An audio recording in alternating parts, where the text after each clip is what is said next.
learned to draw about this level, what I used here was a 5B pencil and a 4H pencil plus a kneaded eraser. First thing to do, we examine the fruit we're doing here and try to establish a graphic shape. I have a triangle, and then I have balls for the orange thing and the base of the pear, and then very cautiously, kind of shade in the whole the positive space. Next, I am erasing the guideline that is the ball, which is the bottom of the pear, and then shading once again. When you shade the entire positive space and then go in with the eraser and remove what you recognize as a highlight, then that helps you establish form. So here, using the B pencil, now I'm going to put the shadow of the fruit, and you'll notice that I'm leaving a white space at the bottom edge of the fruit. Now, going around trying to do a background, you want the background to be very even. Here we have established, part one of the drawing. So now we're going to study carefully the subtle highlights and darker areas of the fruit.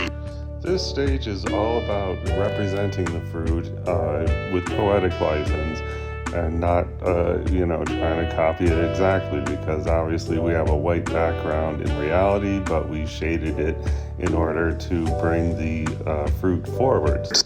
The highlights at the bottom are an important aspect. There's always a reflection of the table on the bottom of the fruit, and that helps to give you a 3D look.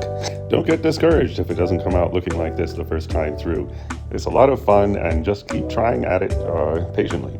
Here are some more details about the second part of the drawing once you establish, the general shape. So looking at these subtle differences in light and dark on the pear. It takes some practice which one is lighter, which part is darker. So anyway, the first thing on for part two here is shading in the entire area where the pear is going to be. So once you do that, then you can erase and further establish the form of the pear.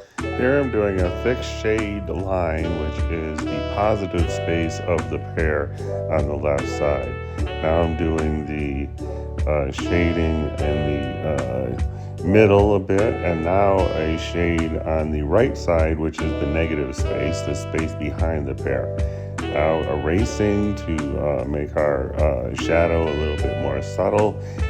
Trying to enhance the positive space through shades, and of course we're identifying, this part's lighter, this part's darker inside the pear.